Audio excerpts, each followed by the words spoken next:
Hi everyone. Hi Victoria. How are Hi, you? kia ora. Kia I'm fine, ora. thank you. I'm really good. I'm really Yeah. good. And yourself? You're good? Yeah, I'm good. I'm good as well. Yeah, Malaysia is doing all right. Yeah. Oh, I miss Malaysia. I miss all of Southeast Asia. I Yeah. really need some good, strong, hot sambal. Oh Is what I'm yes, after. yes, of Yeah, course, of course. I'm having Yeah. withdrawal. Yeah. Hopefully everything goes well and then everyone could be back to traveling and so far. Yeah, Fingers fingers crossed, right? crossed. Yeah, Yeah, hopefully everything goes well. Okay. Probably we'll wait for another 30 seconds, then we'll begin the session. Yep. sure.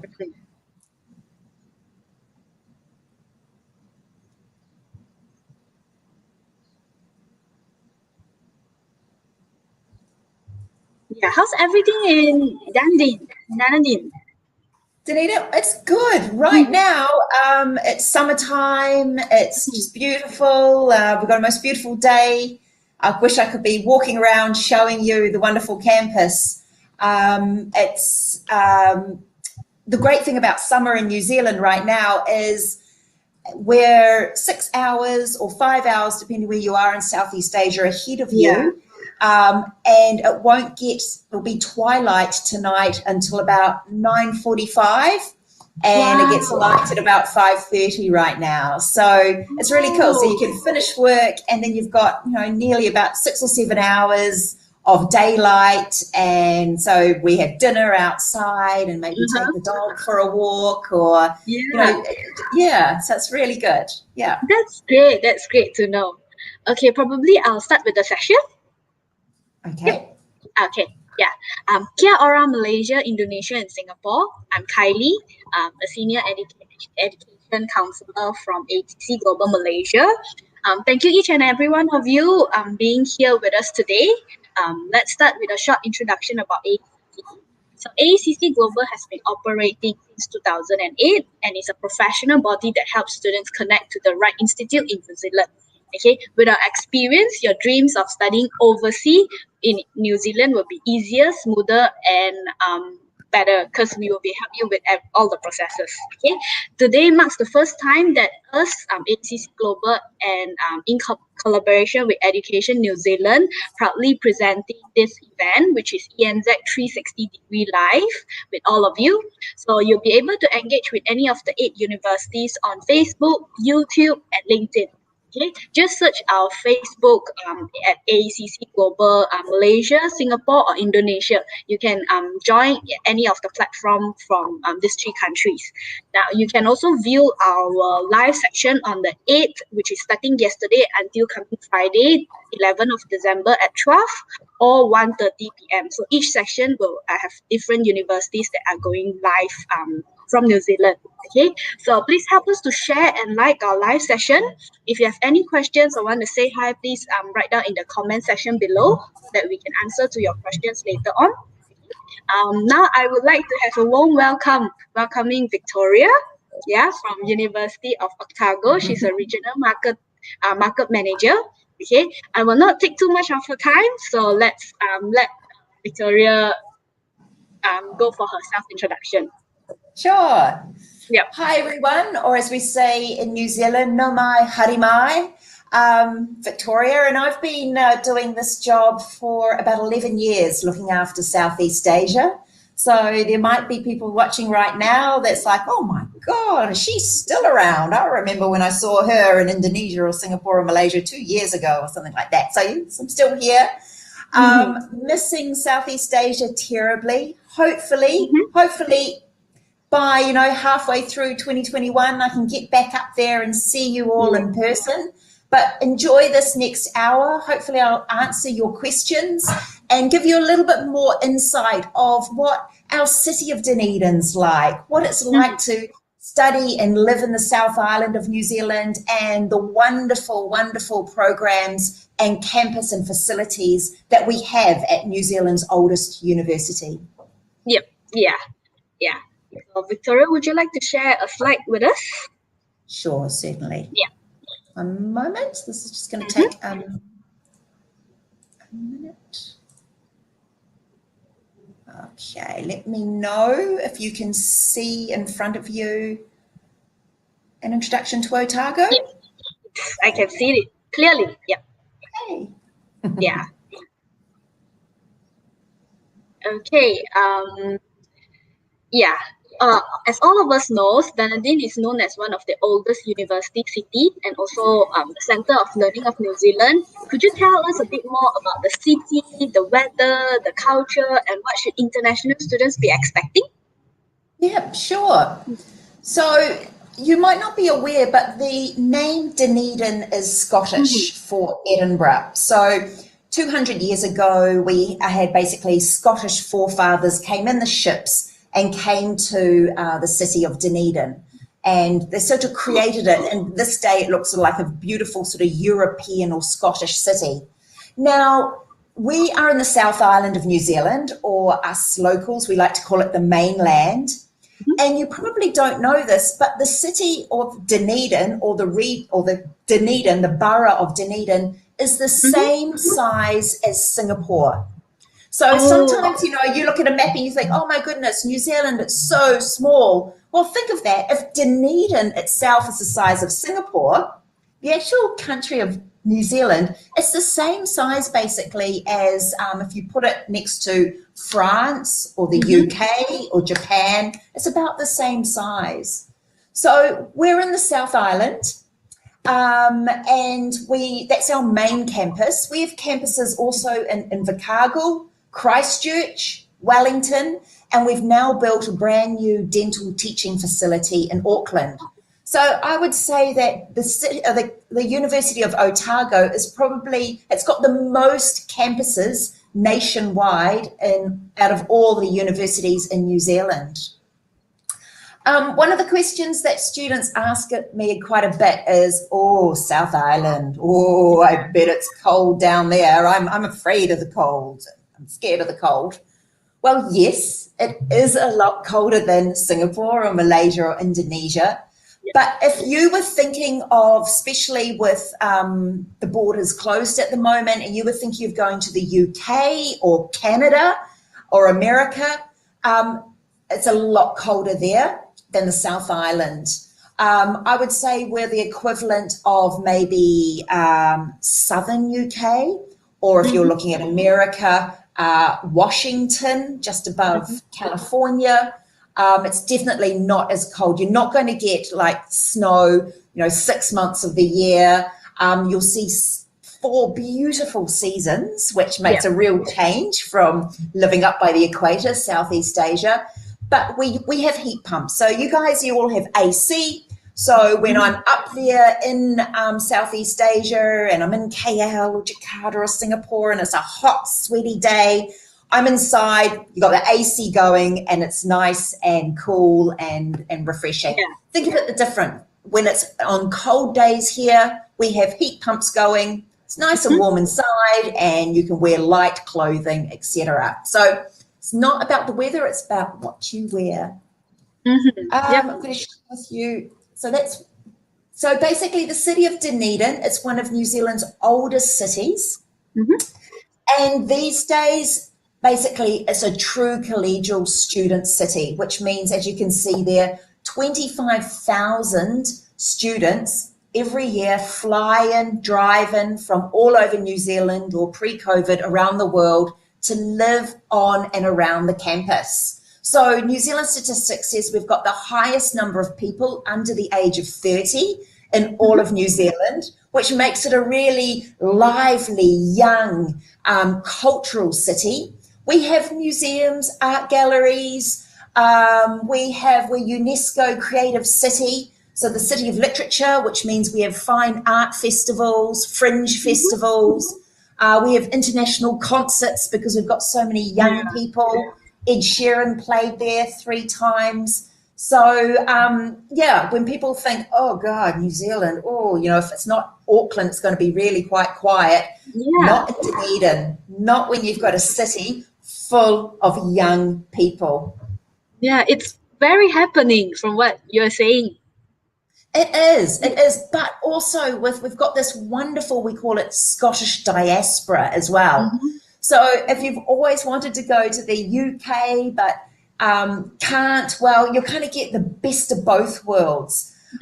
Because we still have a very strong sort of Scottish theme. You see bagpipes down there. We've got the only castle in New Zealand, and yeah, beautiful. I'll show you another screen.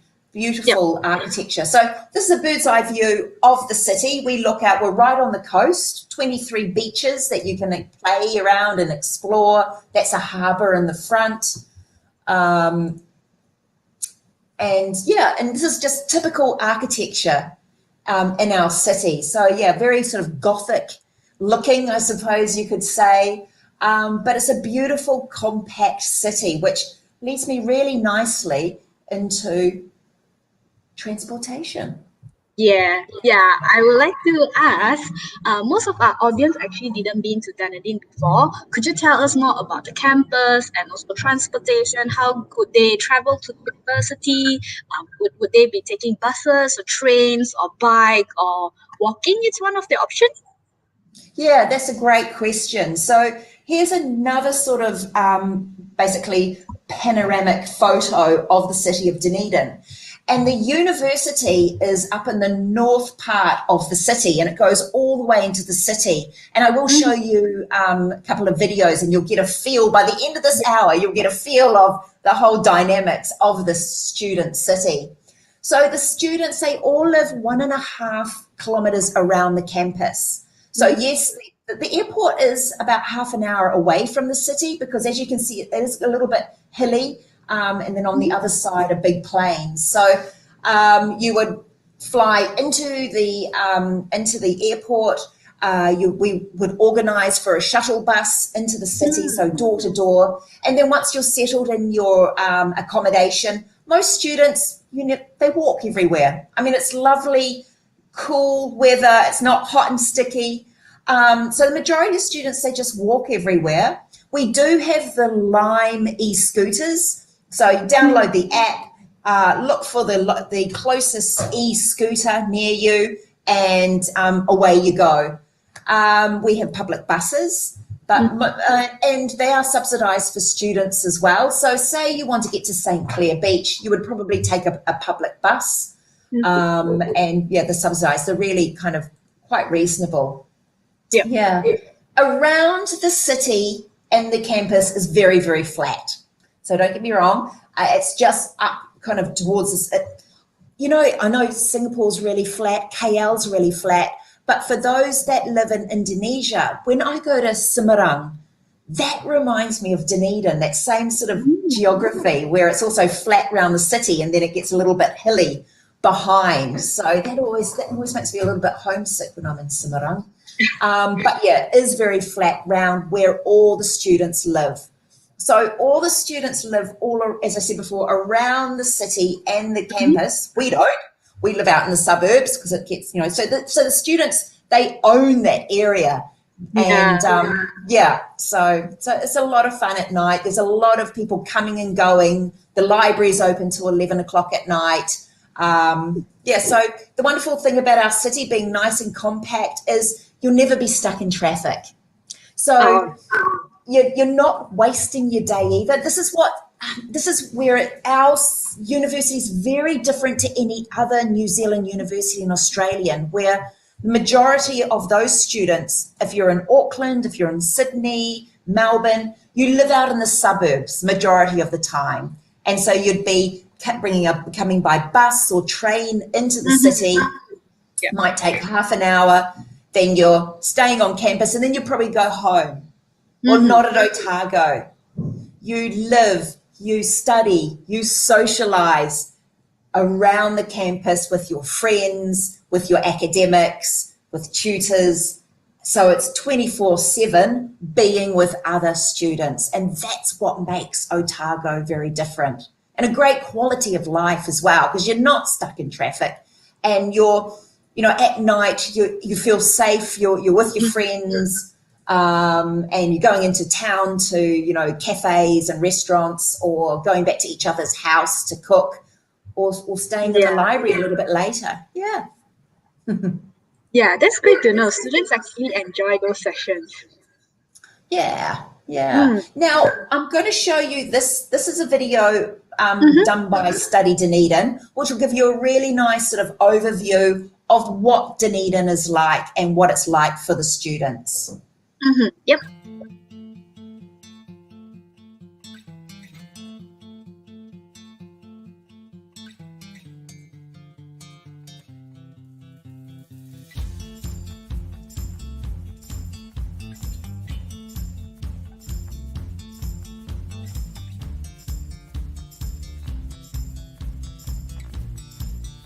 My favorite things about studying in Dunedin is the people and the places. This is the friendliest town in New Zealand.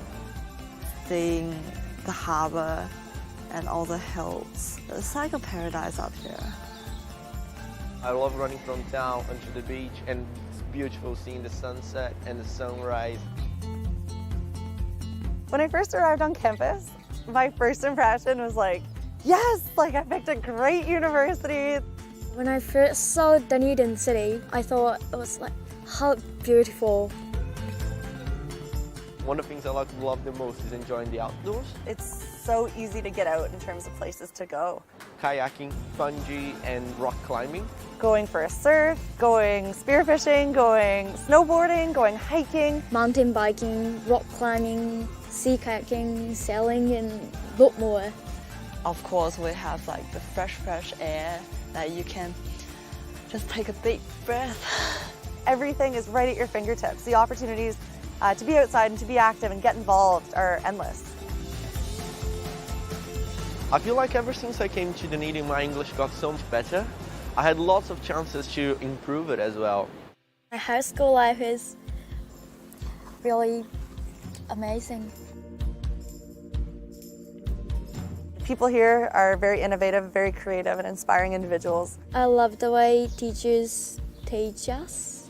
And you just learn more and more every day. You don't stop learning, it's life. It's amazing how you gain the sense of belongingness, how people treat you nicely, how you appreciate the academic atmosphere. It's just about everything, just awesome. I was just so excited to be here. I give this town 100 points out of 100, so it's great. It's hard to believe there's such a place in the world. Come to Dunedin, you're going to enjoy it.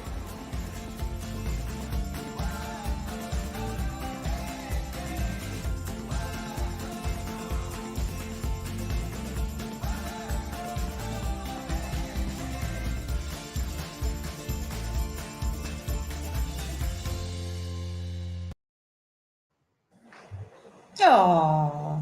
Yeah.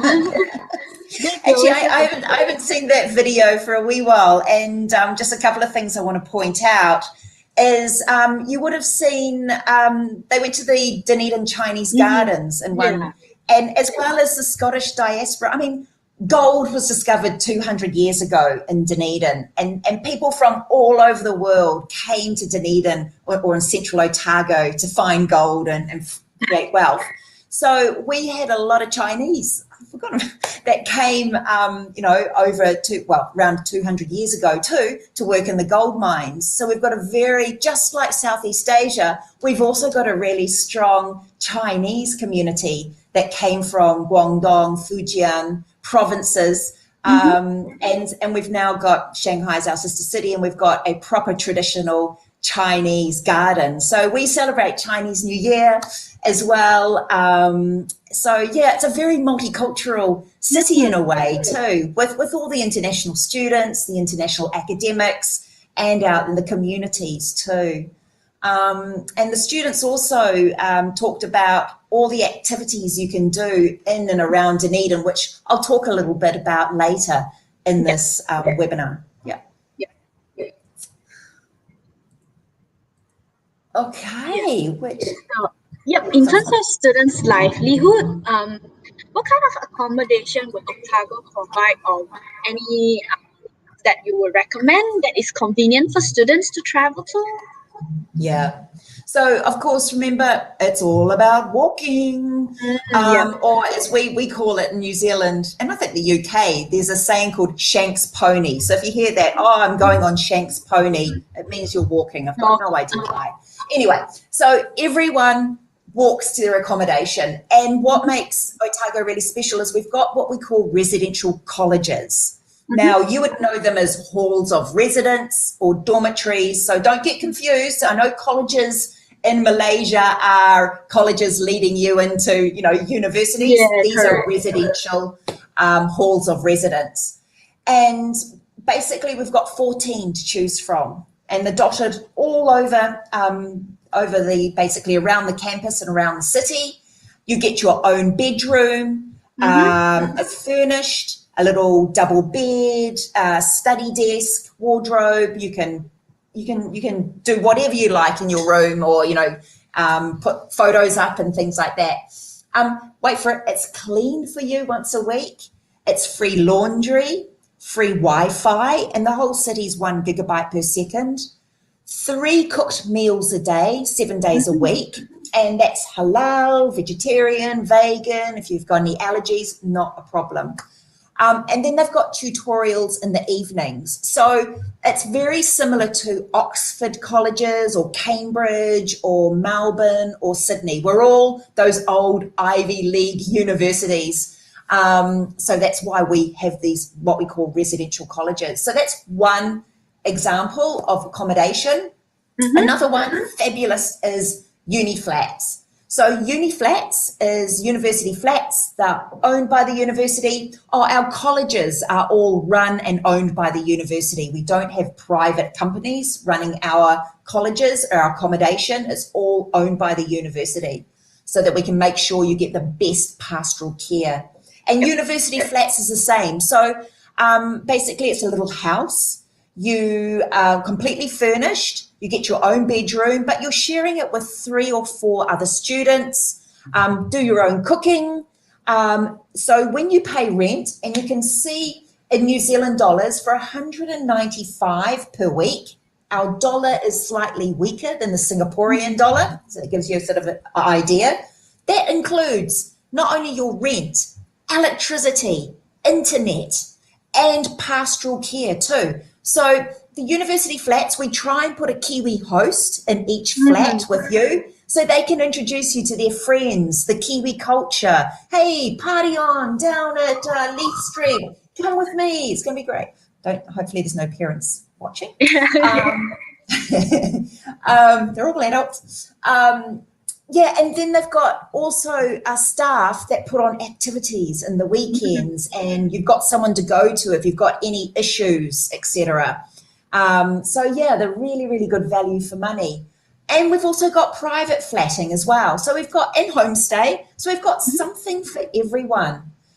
This little slide here, these are the colleges, those residential colleges. So the names of all the colleges, and you can see, so the purple is the university campus. The red is the city. So it goes into the city. And then you can see all our colleges are dotted round, all very close. Some University College Arana right on campus. So you can, oh my God, you've got a lecture at 9. You can hop out of bed at 10:02 in your pajamas and get to the lecture theatre if you're that inclined, I suppose. Yeah. So it's a lot of fun. And this is what we're famous for. This is why all the Kiwis and Aussies want to come to experience the whole colleges. What is in terms of?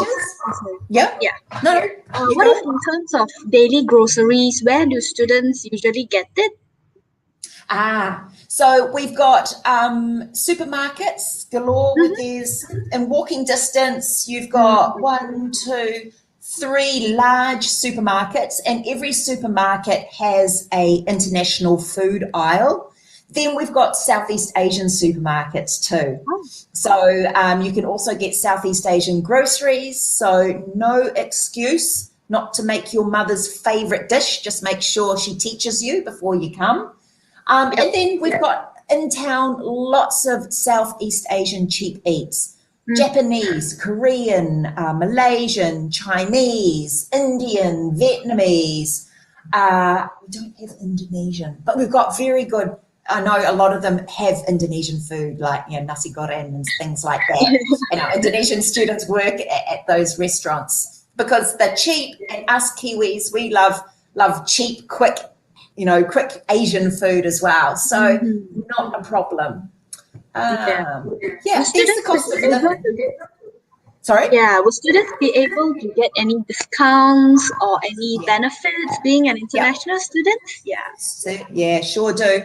Soon as you get one of these, student ID card, well, this is a staff one, but same, there's lots of discounts in town. So there's lots of discounts in town. As I said before, the whole place is free Wi-Fi, so it's a good start.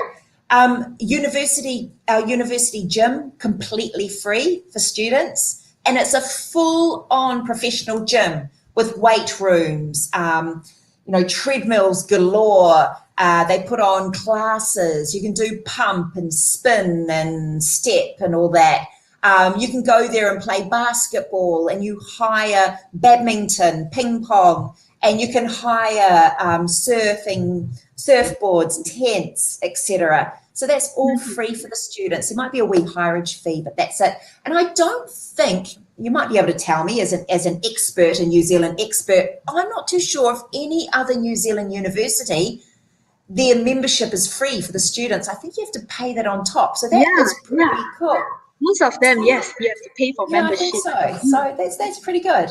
The screen that you've got up is basically the cost of living. And we've just put some prices of products. So you're going to freak out when you see rice, of course. That's a bag of rice is about New Zealand $2. I know it's very much cheaper. But then there are things that are cheaper here in New Zealand than probably when you compare it to Indonesia or Malaysia or Singapore. Coffees are pretty reasonable, about $4, $3.50, $4. I know when I get a coffee from Starbucks in Singapore, it's a lot more dearer than that.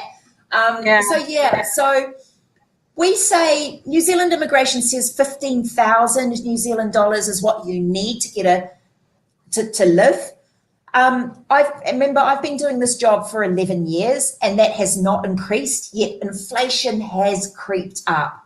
So if you want a proper budget where you're not working part-time and earning money, I would say 20. Budget on 20, and that would cover your rent, utilities, and living costs as well, because you'll need toiletries. You might need to buy some warmer clothes maybe. And of course you want to, in the holidays, go see the most beautiful country in the world with your friends. So you need to budget that in mind as well. So I think 20,000 is probably more likely to be able to live if you didn't have a part-time job. Yeah. All right, we're going to quickly show you another video. This one it's done by our graphics team, and it's the flyover to give you an idea. Now, I'm going to be on mute, I think, otherwise I'd point things out, but this will give you a good idea of what the university's like and how close everything is. Okay.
Yeah, that's a really good video. Yeah, I think Is all it? You like international that? students, yeah, it is. You can get a glimpse of everything in one video. Yeah, Yeah. no, it's good. Yep. So I think I think you now got a good understanding Mhm. of how condensed and why people can just walk everywhere if they want to. Yeah, good. Yeah. So probably we can carry on with life on campus. Is there any student support that international students will be able to obtain from? Yeah, there definitely is.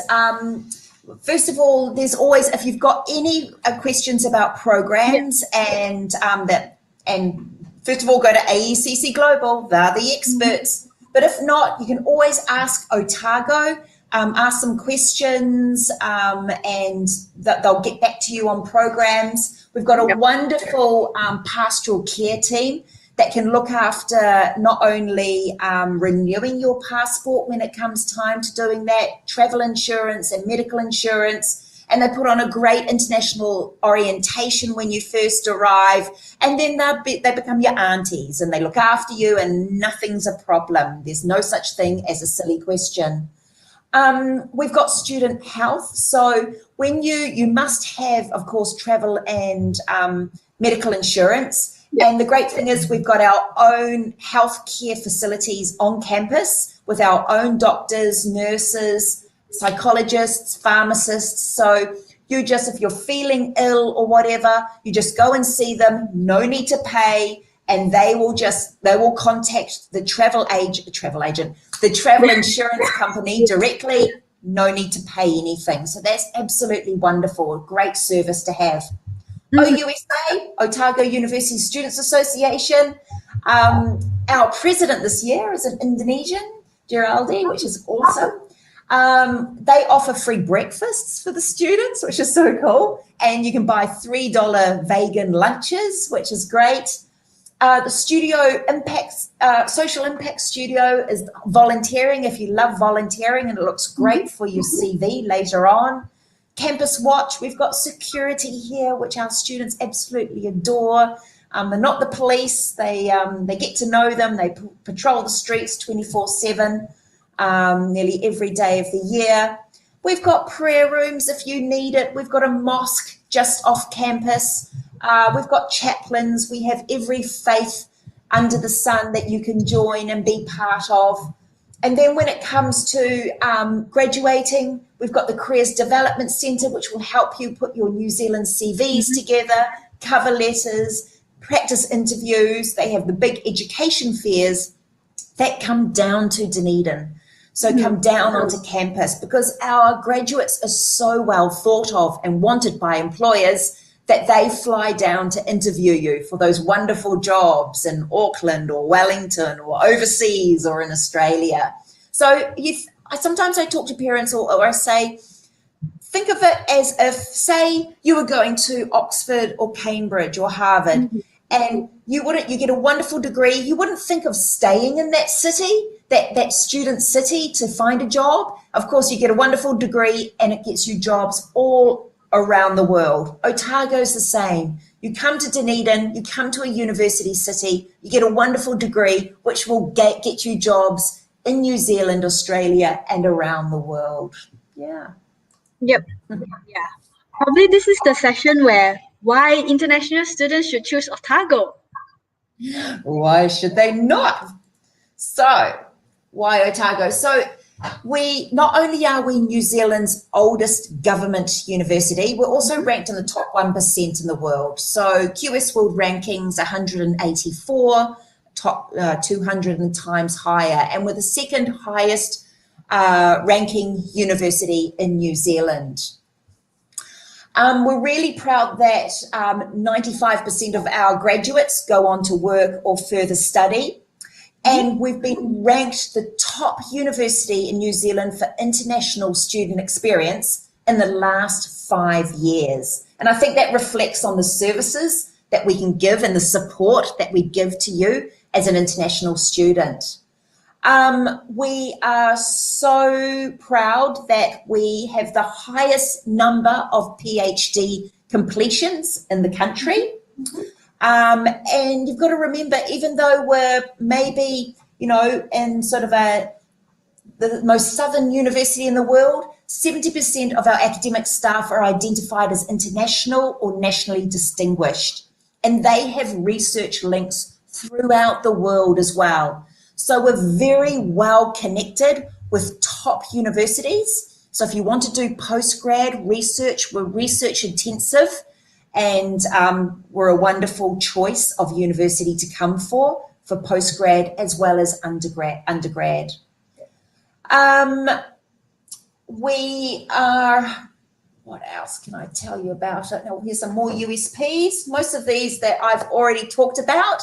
We're incredibly proud that we were the first, not only the first university in New Zealand, but also in the British Empire, when it was the British Empire, to allow women to attend lectures. So, woo, for girl power. So not only do we have a woman prime minister, but she didn't go to Otago, but, you know, first country in the world to allow women to vote. Otago, the first university in New Zealand and British Empire to allow women to attend lectures, which was quite good. I did hear, though, quite funnily, that there was the first woman to do medicine was allowed at Otago, and I think that was the first woman in the Southern Hemisphere to get into medicine. She was allowed in any lecture except when it came to reproduction. Then she wasn't allowed in the room with the men.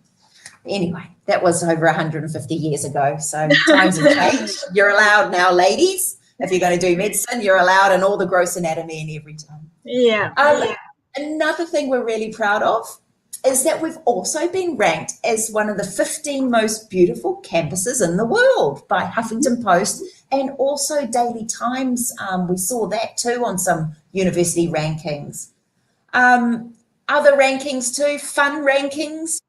We've also been ranked 5th in the world for universities with the best surfing destination.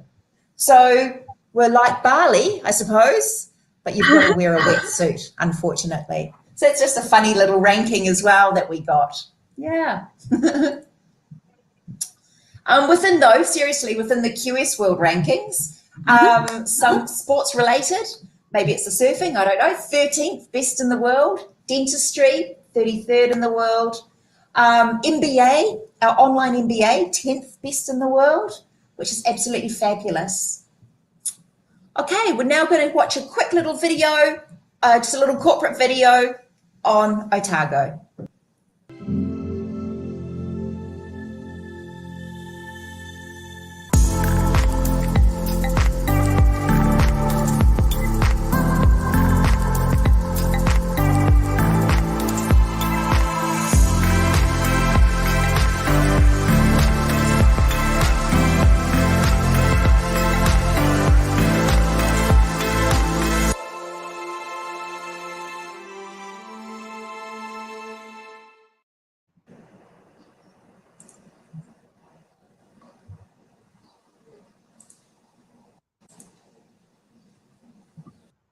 Yeah. Would you like to highlight with international students what are the courses that is available at University of Otago? Sure. So as well as those sort of high rankings that I showed you, a lot of our programs too are also ranked in the top 100 and 200 in the world, but there were so many that it was too hard to put on one slide. So just bear with me. So we have 4 academic divisions at the university: business, science, health science, and humanities and social sciences. So for next year, if you want to come, and we call it a commerce degree, if you want to do a Bachelor of Commerce or coursework masters, taught masters, they are going to be taught online for next year while the borders are still shut.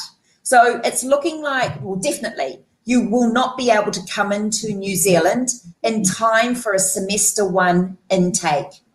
So if you're wanting to do commerce, business, and these are the majors that you can do it in at Otago, you can start your degrees online. Sciences. Now, these aren't all the sciences we have. I'd definitely go to our website and check them all out.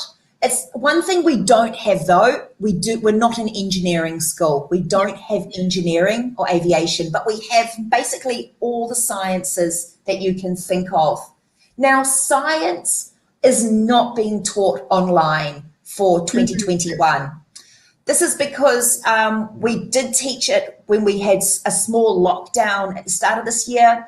And just the feedback from the students was that because they couldn't get into the laboratories or clinics, etc., it just wasn't fair. It's not fair on you to come to do it online when you're paying international fees and you're not getting the same experience that our students are face-to-face. So they made a call, and I think it's a very brave one, but it's a sensible one, and it's thinking of you first, of giving you value and that student experience and service that we are so proud of. To let's not do them online for science or health science first year, and instead apply or defer your offer to 2022. Some of the most sort of famous or subjects, well, they're all listed there by Southeast Asian students, but definitely food science is a real favorite with you guys, human nutrition, biotechnology, zoology. There's not many zoology majors, and psychology as well. And we do have articulation agreements with universities in Southeast Asia. The other thing too is always think maybe 2021, start your university in Southeast Asia, and then we can always credit transfer you across to the degree in 2022 or 2023. 23. Gosh, it seems a long time away. We can always do that case by case, and we never, well, right now we don't actually, you don't have to pay for any, credit transfer to figure out how many credits, how many more years you've got left at doing an Otago degree. So there's always that alternative as well. Health sciences, basically, these are all our health science professions. And once again, of course, we're not going to teach them online. So I know there's quite a few upset students. You will have to defer to 2022 if you want to be a doctor, a dentist, a pharmacist, medical laboratory scientist, etc. Yep. How about, would there be any facilities that students can enjoy in the university? Certainly are. So basically, Otago, just some few sort of USPs. Otago is home to New Zealand's only dental school, and we're the only university to offer surveying, and we're the only standalone botany program. So those are three things, if you're interested in, you will have to come to Otago if you want to study in New Zealand. We have the largest science communication program in the world, and we've got the most successful genetics program in Australasia. Our law is regarded one of the best in the country, and we've got the oldest and the largest medical school in New Zealand. And our foreign policy school attracts leading national and international speakers, and we've basically, New Zealand Ministry of Foreign Affairs has used Otago to train new cohorts of New Zealand diplomats. So if you meet the New Zealand ambassador in your country, they might be an Otago graduate. Very high chance they are. What other facilities? We've got 7 libraries around campus, and the largest library sits over 2,000 students, and it's won awards. We have the Mallow Labs, which are state-of-the-art chemistry labs where the students all use laptops. We've got $1 million recording studio for our performing arts students as well. So as well as those beautiful old buildings, we've also got state-of-the-art facilities too. And yeah, here's a bit more on Unipol. And we've got over 150 clubs and societies you can join. There's a lot to do. Besides studying and also having fun through clubs and society, would there be any career placement or opportunities for international students? Definitely. So some of the things you can do, and I've listed here, is we've got, if you're a business student, we have business case competitions. We have the Audacious program if you're entrepreneurial and you've got a wonderful idea that you'd like to commercialize and you get money from doing it, sort of like Dragon's Den, I suppose. You can volunteer. We have also international student exchange with other universities around the world. If you want to go to another university and you only pay. So if you've always wanted to go to Berkeley or Durham or NUS and you couldn't get in Singapore, come to Otago and then you can do your exchange at those universities. We've got over 100 and you're only paying Otago fees, which is pretty cool. We've got internships and apprenticeships, but our philosophy at Otago is you don't have to do, it's not compulsory to do an internship or an apprenticeship. You don't get credits for it as part of your degree, because we believe that students should want to do the apprenticeship or internship. They shouldn't be made to do it. They should be able to get that work experience or company experience by actually basically doing it in the summer holidays and putting their name down for the program and being interviewed by a company, etc. And some are paid and some are unpaid. So that's our philosophy on apprenticeships and internships. We've definitely got portfolios that the students can do in the summer holidays. Yeah, so there's lots of sort of resources. As I said before, we've got a wonderful careers development centre that will help you put your CVs together. We've got a whole program for international students. It's called sort of Work Ready program. And they get speakers in to say what's like the New Zealand culture in companies, what do they look for when they interview students, lots of tips and tricks, and it's all free for you, which is great. Yeah, due to the time constraint, Victoria, probably you can tell us a bit more, like how about the culture and tradition that students need to be expecting of? Yeah, sure. So basically in New Zealand, we've got a word and it's called manaakitanga. It's a te reo word. Te reo is native Māori. Very similar to Bahasa. There's some similarities between Bahasa and te reo. Lima, 5, eka, fish. Anyway, we won't go into the whole linguistics and anthropology. It's absolutely fascinating. But anyway, manaakitanga, it loosely translates to hospitality. Yep. And this plays a key role in New Zealand society. And at Otago, it's a little bit broader than this. It's the importance of being open and warm and welcoming to visitors. And we take great pride in that and having mutual respect for one another. So we want to make sure that if you are an Otago student, that we are making sure that you have the best time, that you're supported, that you have all the resources that are needed to gain that worldwide degree, to get you through your course, to give you as much support. And everyone has different learning styles. And we want to get to know you as a friend and support you through your journey. And make sure then when you graduate, become alumni and get that wonderful job too. Yeah.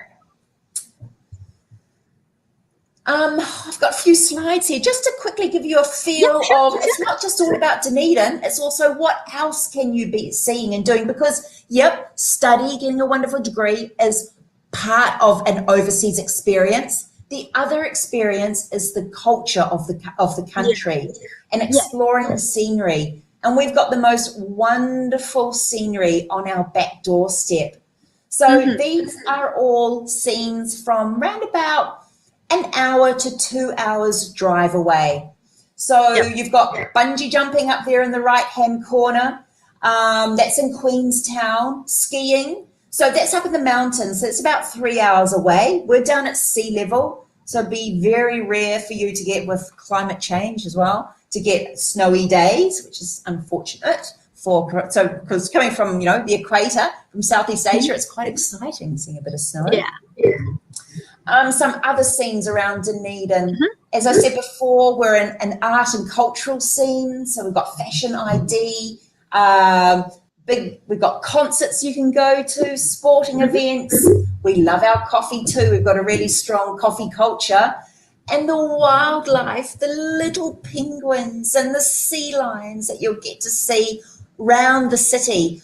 There's not many places in the world where you get to see wildlife so close to a city, to an urban setting.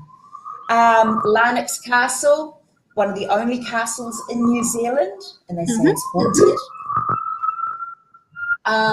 More wildlife, sea lions, penguins, you know I love penguins, albatross, more images around Dunedin.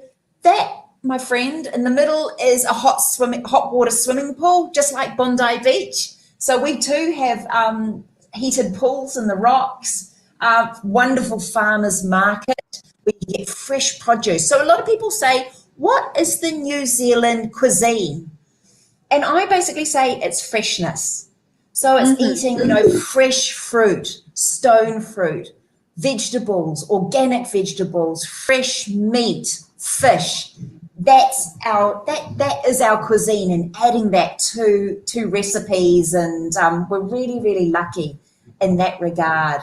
And once again, you see, I love my little sea lions. They're so cute. So yeah, so this is your back garden, basically. You've got skiing, you've got beaches, you've got mountains to explore, or you've got a lot of sort of cultural things, like you can go to museums and art galleries and festivals, arts festivals, International Food Festival once a year. So there's a lot to do and a lot to experience. Yeah. So, and that's what we're named after. So we're named after the region of Otago. Okay. So we have reached the Q&A session. So probably I'll bring up some questions for Victoria to answer them. Okay, first question is by Sean. Sean would like to know, how long is the flight journey from KL to Dunedin? Fantastic question. It's 10 hours. So, well, it's 10 hours to either Auckland or Christchurch. Actually from KL, let's add on another hour maybe. So from Changi, it's definitely 10 hours because I do it all the time, to either Auckland or Christchurch. So KL has direct flights to Auckland, and then it would be just under about an hour 45 direct flight from Auckland to Dunedin. Or if you went via Changi and you flew to Christchurch, another 10 hours. And the great thing is, majority of the flights are overnight. So I kind of settle in, have some dinner, watch a movie, and then cark it, basically sleep, and then wake up and you're arriving, which is really good. And then from Christchurch, if you flew into Christchurch, it's just a 40-minute flight on quite a small plane, the type of planes that I would take if I was flying around East Malaysia. Yeah, gives you an idea. So it's 40 minutes. Or because Christchurch from Dunedin is about 500 kilometres, so it is a bit of a drive. So fly from Christchurch, don't get close. Yeah. The next question is Otago medicine recognized in Malaysia, or is there any special requirement or prerequisite subjects that students should take note? Definitely is recognised in Malaysia. It's recognised in Malaysia, Singapore. I'm not too sure about Indonesia, but I would be surprised. You might have to just do an Indonesian medical bar, I'm sure, because Indonesia is not part of the Commonwealth. But it's definitely, So basically, what do you need?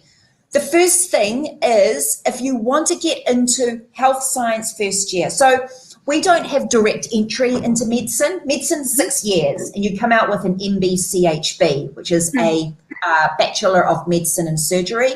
So the first year, we allow anyone into the first year. Health science first year, 7 compulsory subjects, and you sit a UCAT when you're at Otago, and then you compete with international students for a place into medicine. So that's one pathway in. Make sure to get into health science first year, you have not already done any study at a university. Singaporean Polytechnic, that's fine, or a polytechnic, that's fine, but not at a university. So, when I said before, maybe you go to university for 2021, then come in. That's fine for any program except health science first year. So please don't do that.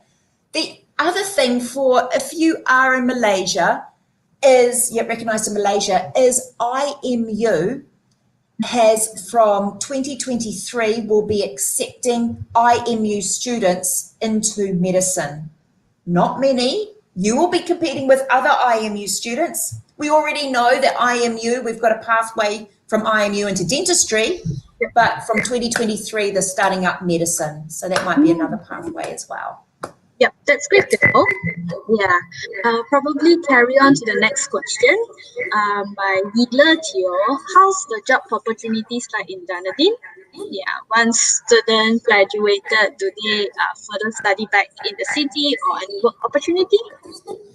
Yeah, so as I said before, the job opportunities for, let's say, first of all, part-time work, because you'll be wondering, because on your student visa, you can work 20 hours a week, and then in the holidays, full-time. So let's talk about job opportunities, first of all, for part-time work, would be like cafe, retail, restaurant, and there are opportunities working in the university, in the library or a tutor, usually more postgrad students, and usually you've been there for a couple of years, so you've got to know, to be a tutor, you've got to know the academics, etc., or you'll be in your final year.